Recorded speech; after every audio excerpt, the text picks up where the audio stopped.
Ya,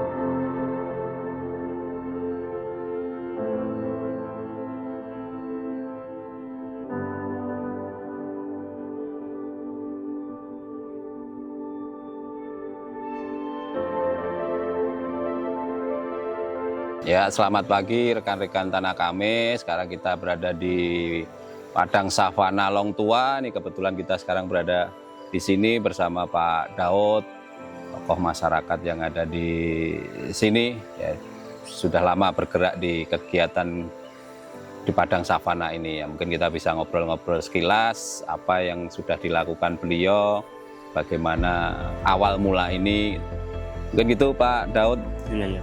Kira-kira apa yang bisa diceritakan awal mula ini kok menjadi Padang Savana Long Tua dan bisa menjadi tempat wisata untuk kita semua? Mungkin bisa diceritakan Pak Daud. Dulu pernah ada lokakarya seni budaya di Longbrini, desa Longbrini bersama WWF dulu. Oh iya. Jadi kebetulan kita juga diundang ikut serta.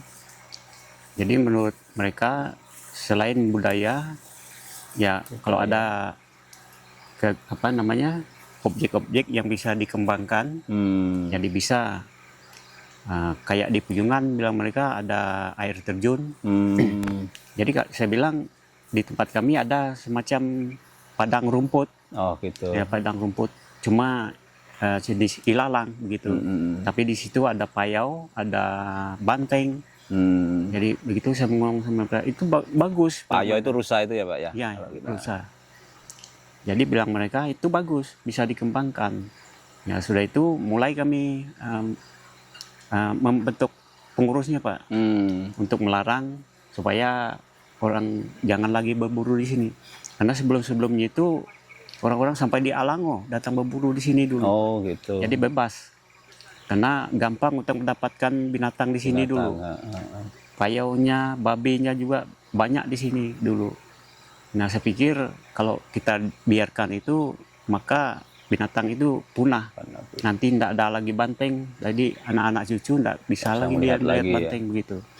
Kalau aturan itu ditetapkan oleh siapa Pak? Dari adat atau dari desa? Ya, ada ketetapannya ya? Ya, kami buat pelaturan karena sudah dibentuk pengurusnya. Kami buat pelaturan khusus untuk wisata lah begitu.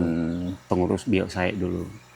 Ini melarang supaya jangan lagi berburu di kawasan Padang Alang-alang gitu. Nah, untuk membunuh sejak banteng, sejak larangan itu ada nggak yang masih ada tapi mulai berkurang lah begitu. Nah, kalau ada yang ketahuan gitu ada sanksi adat sendiri atau setelah itu berapa tahun kemudian diperketatkan lagi. Jadi sudah itu tidak ada lagi yang nggak ada lagi sekarang ya. Tidak ada lagi karena sekarang kita buat peraturannya, denda-dendanya.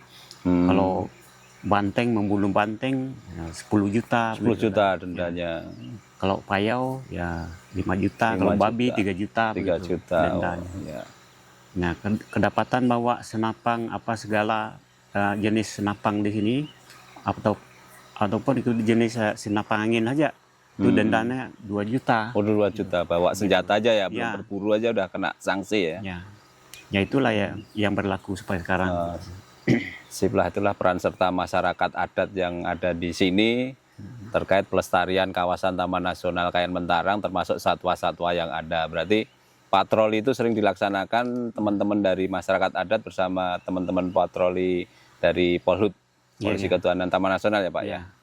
Terus kemudian harapan kedepannya Pak untuk pengembangan di sini atau mungkin ada saran-saran atau masukan terkait pengembangan wisata yang ada di sini Pak? Kalau untuk pengembangan saya pikir tetap akan dilaksanakan karena kalau kita tidak merawat lagi rumput-rumput ini dia akan menghilang, jadi binatangnya tidak akan datang lagi ke sini. Seperti pembinaan habitat itulah ya. Ya. Jadi yang saya pikir ini Pak, Blok F ini yang perlu kita rawat kembali karena untuk menontonnya itu kan enak dari sini. Dari sini. Ya, dia agak dekat. Jadi kalau sebelah sini tidak terlalu lah begitu. Berarti yang sebelah sana ya Pak ya? Ya perlu dirawat lagi kembali. Karena setiap kali kita datang di sini binatangnya dari seberang. Dari seberang. Karena anginnya tidak mengganggu ke sana Pak. Karena anginnya ke sini. Jadi kenapa kita agak sulit mendapatkan pengamatan langsung, mendapatkan langsung itu karena apa Pak? Ataukah mereka memang secara naluri atau apa dengan bau manusia itu mereka juga menghindar karena masih liar gitu? Biasanya kalau banteng ini Pak ada musim-musimnya juga. Oh ada Ya, musimnya. dia masuk padang ini kalau bulan-bulan kecil, Bulan pertama, awal-awal tahun ya. gitu ya? ya itu jarang-jarang kita ketemu. Oh gitu. Ya kalau akhir bulan itu, bulan besar itu kadang-kadang sering kita ketemu di sini. Jadi enggak tentu anunya. Berarti malah bulan-bulan Ya. terakhir gini-gini ya, sering. Gitu. Makanya kemarin kita temukan hari ini pun kotoran kita, berarti tadi malam Malam deh. ada di sini gitu kan. Termasuk di depan pos kita yang ada di sini kan juga dikunjungi juga ya. Ya. Nah kalau pagi ini tadi kita melihat rusa atau payo tadi ada 3 ekor yang sedang melakukan aktivitas pagi ini makan rumput dan terlihat langsung dari sebelah sana. Kalau luas ini kurang lebih berapa Pak yang padang savananya ini? Berapa? Oh. 183. 183 hektar ya. Itu dibagi-bagi blok-blok itu ya tadi Iya, ya. Pak. Tempat kita sekarang blok B, Pak. Ini blok B, oh, yang depan sana tadi Blok F blok F. sana. Ada berapa blok Pak? 5, 6, 1, 2, 3, 4, 5, 6. 6 blok ya. 7-nya sudah hilang Pak, dia hulu sana. Oh 7 udah Ya, cukup jauh ya, yang paling jauh. Jauh. Udah jarang di ini kan. Ya, Jadi ya, karena hutan-hutannya sudah tinggi, jadi tidak kelihatan lagi dia dari sini. Cuma kelihatan sedikit aja. seringnya aktivitas satwa itu banteng atau rusa itu di waktu apa Pak? Pagi, siang, Pagi, sore? ya pagi sama sore Pak. Pagi sama sore ya. Kalau siang tuh enggak ada. Siang pasti Dia masuk ke hutan. hutannya ya, berteduh di sana. Nah. Terus kemudian tadi harapan tetap kita pertahankan. Kemudian mungkin ada saran, masukan, apakah perlu apa lagi gitu yang ada di sini kira-kira Pak? Yang selama ini yang kita butuhkan Pak, karena jalan di bawah ini perlu jembatan berapa Jembatan, ya. anak sungai. Oh, karena melewati sungai Iya. kecil-kecil itu ya. Lewat sini itu perlu buat jembatan ya, yang paling enggak dari kayu ulin lah gitu. Jembatan yang kayak ulin. Karena kayu yang agak tahan di sini enggak ada Pak, yang tahan sampai 3 tahun. Oh, ulin itulah yang paling. Ya, kalau ulin ya bisa lah. Kalau enggak salah itu ada 5 titik ini Pak. 5 titik yang perlu ditambah. Ya.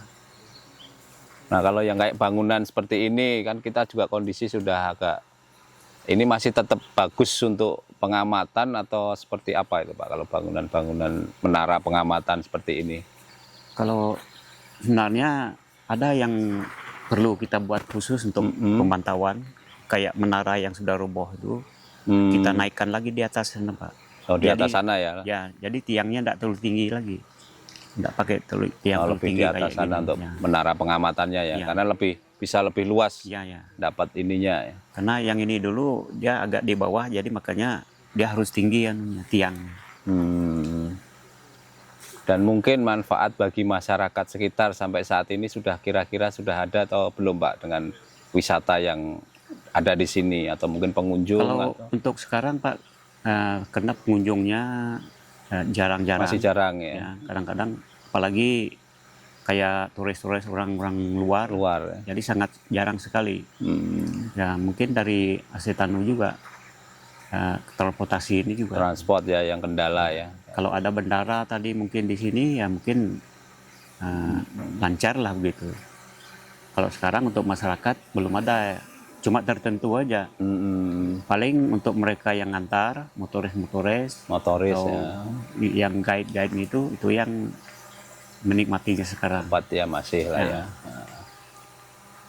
Sementara itu mungkin harapan ke depan tadi sudah disampaikan, tetap kita lakukan kegiatan pembinaan habitat di sini. Harapannya satwa-satwa lebih mudah ditemui sehingga pengunjung juga harapannya bisa naik. Kemudian sarpras-sarpras yang ada di sini perlu juga dilengkapi dan ditambah mungkin seperti tadi jembatan, menara pengamatan yang ada di lebih tinggi karena kondisi sekarang sudah cukup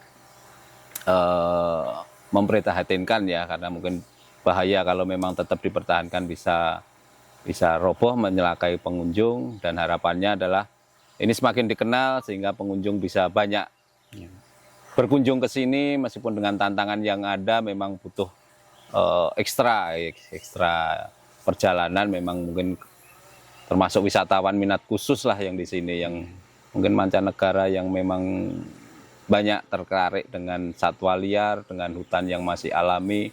Disinilah mungkin tempatnya, dengan menuju ke sini dengan tantangan yang cukup berat di sungai itu mungkin bisa menjadi tantangan tersendiri. Mungkin sementara itu kita ngobrol-ngobrol, kalau masih ada yang lain nanti bisa kita sambung lebih lama. Demikian mungkin dari Padang Savana Longtua, kami bersama Pak Daud menyampaikan informasi terkait Padang Savana Longtua. Terima kasih.